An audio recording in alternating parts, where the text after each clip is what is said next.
Well, one of the faces fronting that campaign, as you will have just seen, is that of psychologist Nigel Latta, who joins me along with long-time campaigner against gay marriage, Bob Mccroskie from Family First. Good morning, gentlemen. Thanks for joining me.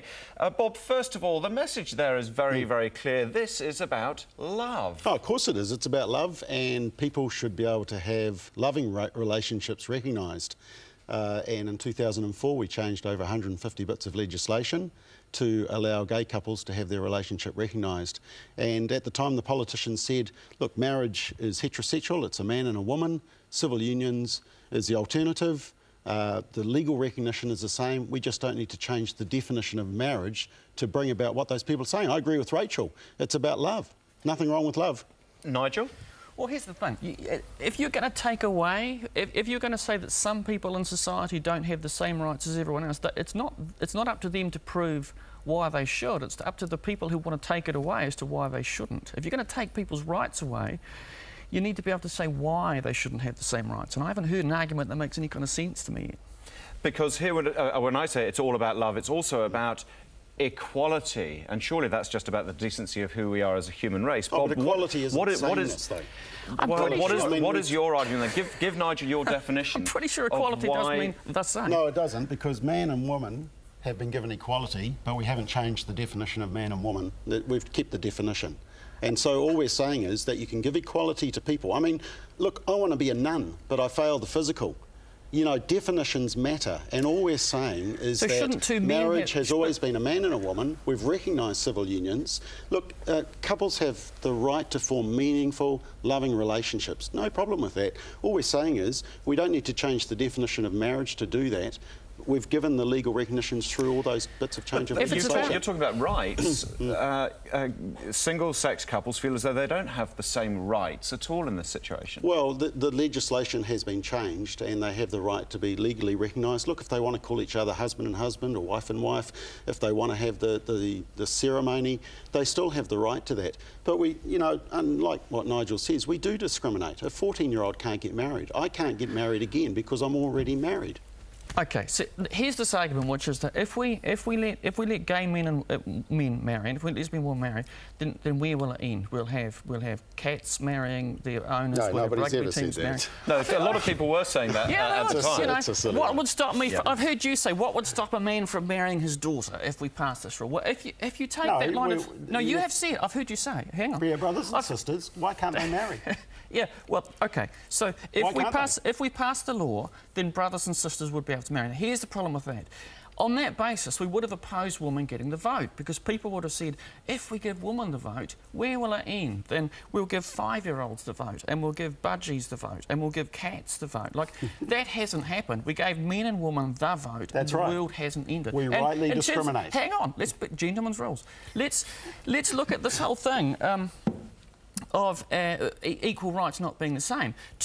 Under equal rights, then 2 men should have the same rights, and 2 women should have... All men should have the same rights as all men, and all women should have the same rights as a woman. So if I'm a gay man, I should have the same rights as a heterosexual man. And if you're a lesbian woman, I'm not saying you are, but if you were, you should have the same rights as another straight woman.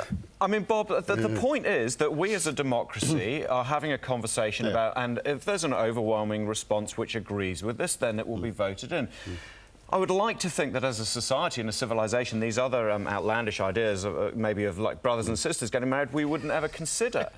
Because this is about what we see as appropriate maybe for the rights of our civilization here in New Zealand. No, but the argument is, once you redefine something, where do you stop? I mean, what's wrong with 3 consenting adults who want to get married, or 4? Nigel? Why do we discriminate? The same thing. It's kind of a silly argument to say that if we redefine who gets to marry, then all bets are off and everyone will be marrying everyone, because that doesn't happen with other things. So it's a silly argument. No, well, it's not, because I mean, firstly, why is your discrimination against 3 people who want to get married okay? Well, then why is it all right for cats not to vote? Why is it all right for 5-year-olds not to vote? Can I bring in another angle to this? And of course, one of the things about this marriage equality bill is that it would potentially change the face of our adoption laws to an extent. Do you have anything against single-sex couples adopting or having children? Well, let's stick with adopting. and bringing up those children? Well, I think because it's such a major issue, I think rather than it sort of being a direct or indirect consequence of changing the Marriage Act, I think it should be part of a debate under adoption as it stands. You know, I think it's a big issue what you're saying, and it's sort of added on, and I think it should be a separate issue, and we should discuss adoption rules. I mean, personally, I think in all effort we should provide a child with a mum and a dad.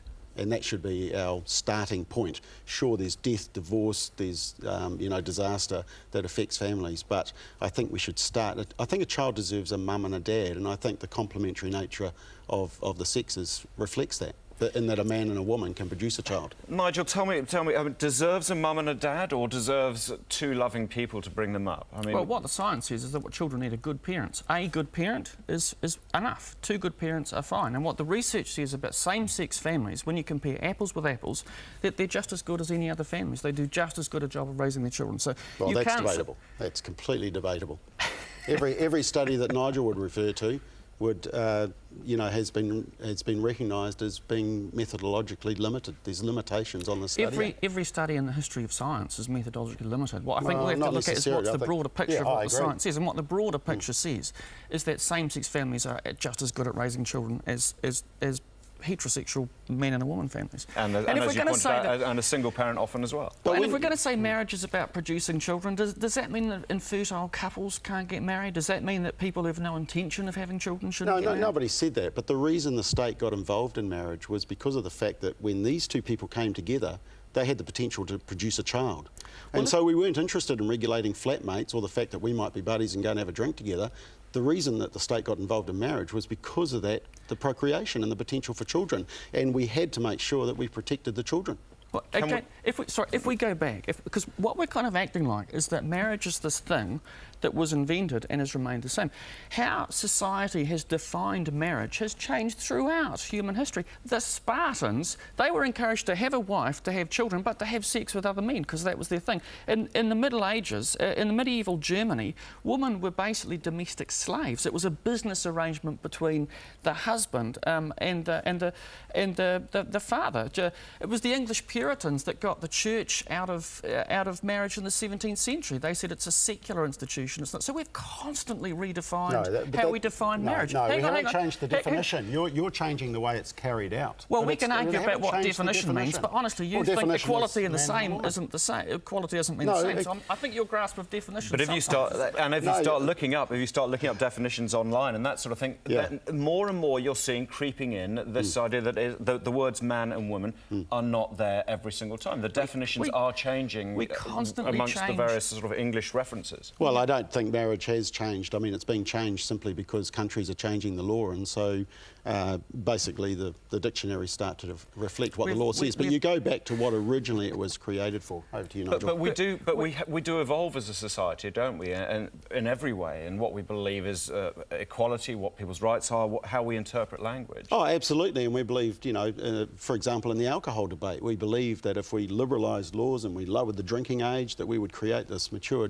drinking culture, and of course it's proved to be a complete failure. So we've got to be careful about that argument about evolving. But look, it does come back to the point.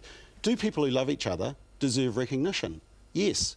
We've given that through the statutory relationships. Equality is the ability to have the relationship recognised. Sure, you can't call it marriage, but I can't call myself a nun. I play soccer. I can't be an All Black because I'm playing different roles. One day you might be able to be a nun, though, if we think slightly more. Well, maybe. But you can't call me a rugby player because I play soccer. I think that if you ask most kids what is equality, does equality mean that things are the same? I think they would say that it does. And I think we've constantly changed the definition of what we think marriage is and how. So what we're saying is now we're never going to change it again. Throughout human history, we've changed that stuff.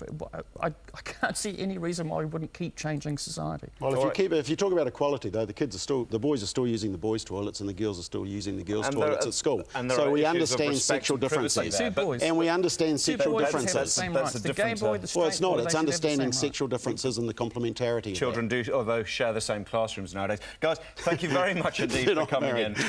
Of course. course, this is going to be a debate which is going to continue, no doubt, beyond now and into the new year as the Marriage Equality Amendment Bill. 21,000 submissions shows how big an issue it is, and it deserves But if full we try debate. to look at the polls, Very I think final most word. people are on our side. No, the polls are actually Okay, showing it dropping right away. Guys, thank you very much for joining us anyway. It's a very healthy debate to have. Nigel and Bob, thanks for coming in.